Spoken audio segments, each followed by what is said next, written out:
This is Jean-Marc talking about that 5-second mental Drano for unclogging your business development blocks. Now, let's face it, lead generation, prospecting, or business development, right? They're all the same thing, are not everyone's cup of tea. It is vitally important, though. It can often feel repetitive and lame.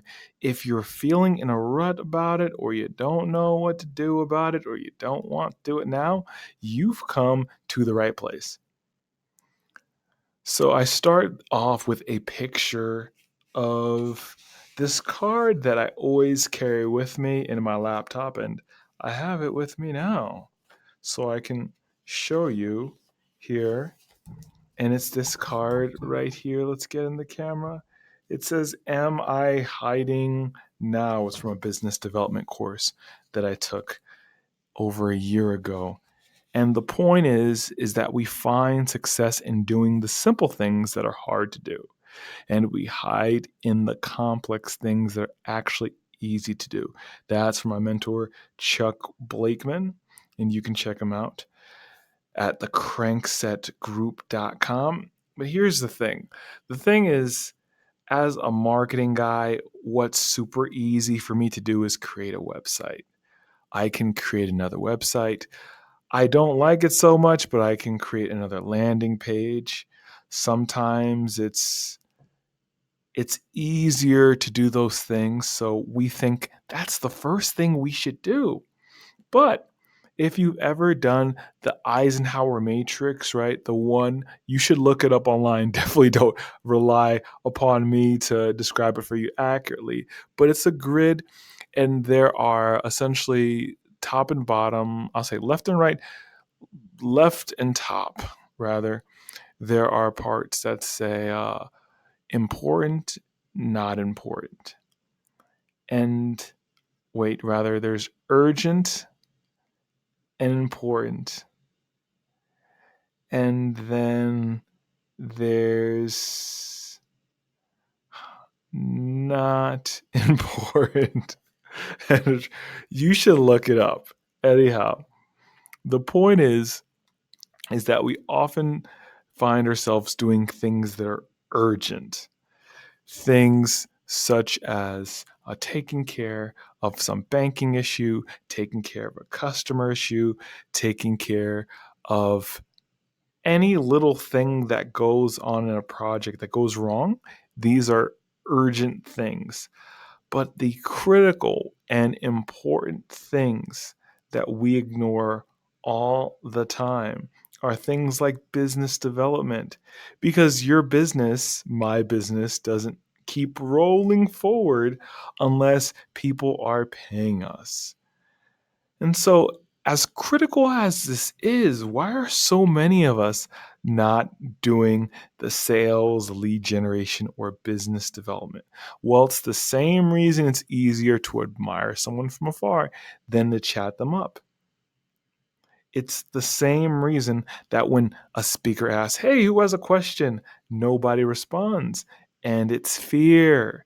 I know folks like to say it's anxiety or it's confusion, but a book I read on fear that I would recommend to you if I remembered what it was called, but it's a blue book. I think it says the word fear on it.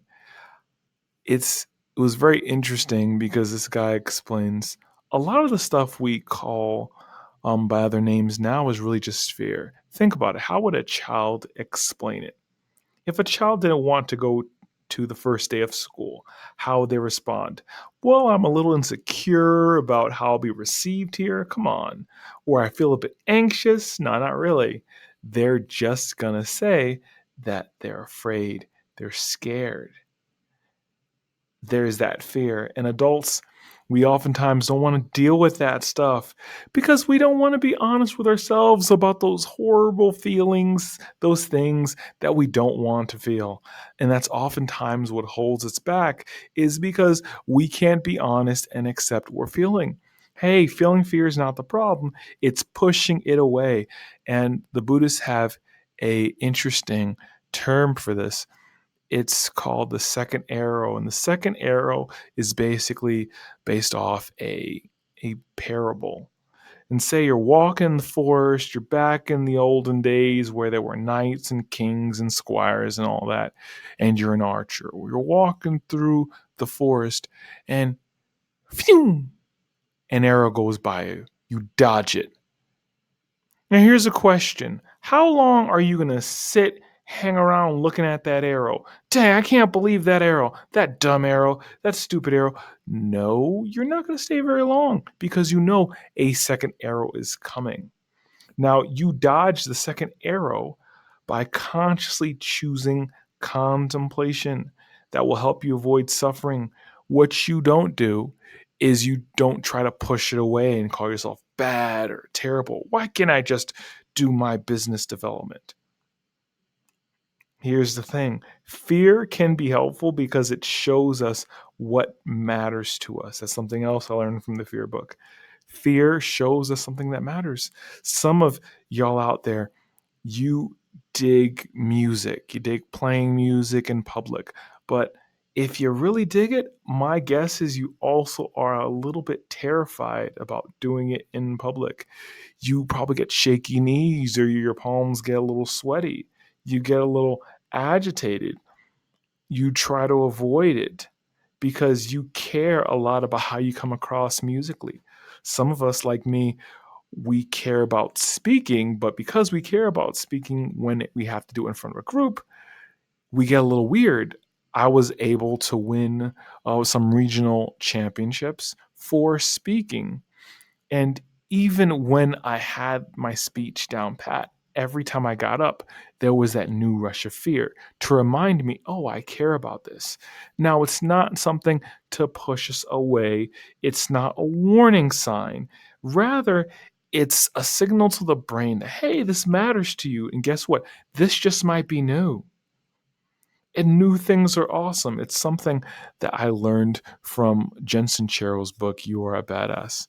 And she explains that really getting wealthy, having a great business, having the success you're seeking has nothing to do with all doing a bunch of complicated stuff.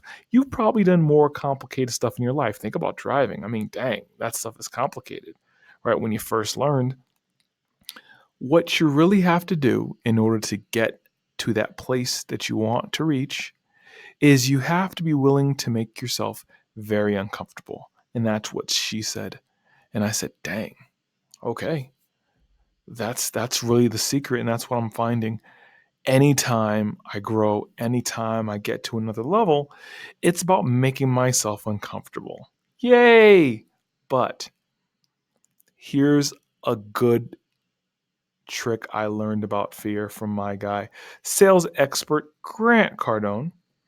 He said something just like this: fear feeds on time. So starve your fear by not feeding it any. Simple as that. I actually had a deal that seemed like it was lined up for me. The vice president of the company said, hey, you should talk to CEO. The way you explain this service to me, he would buy it up in a second, Jean-Marc. Just go and talk to him.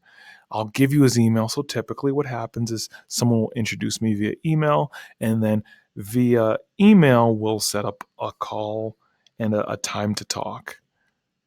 Now we'd been introduced and the email had been sent, but crickets. Nothing was happening.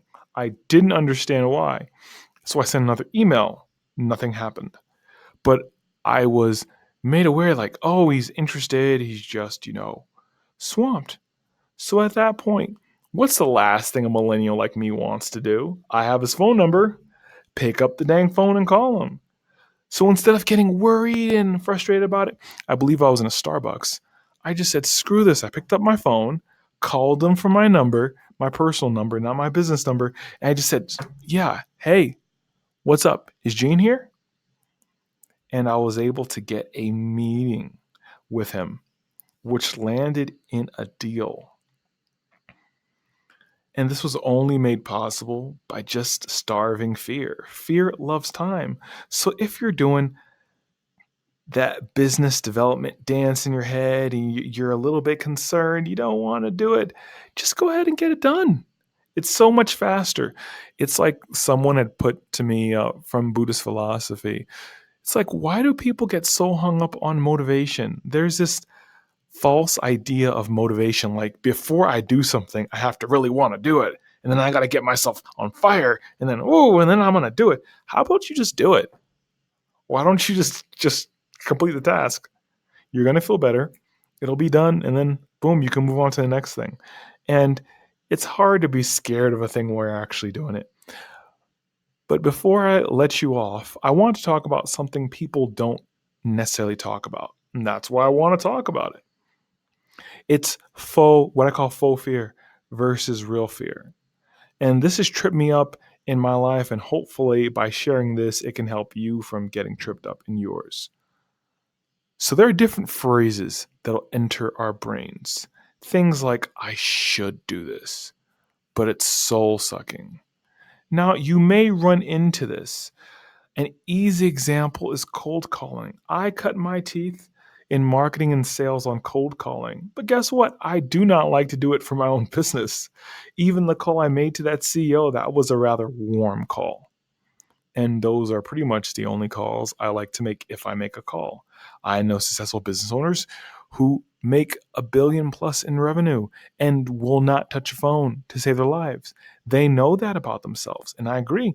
You just have to know where your lines are. If something's going to be soul sucking to you, the rule in business is that you have to think of yourself doing this for the next 10 years. If this is going to make your business grow, then you have to ask yourself, do I really want to be stuck doing this for 10 years? I mean, I'm going to be suffering in my business. That makes no sense. You're creating this business or you're helping to build this business and you're going to suffer every day. Not helpful. So that's something to look out for.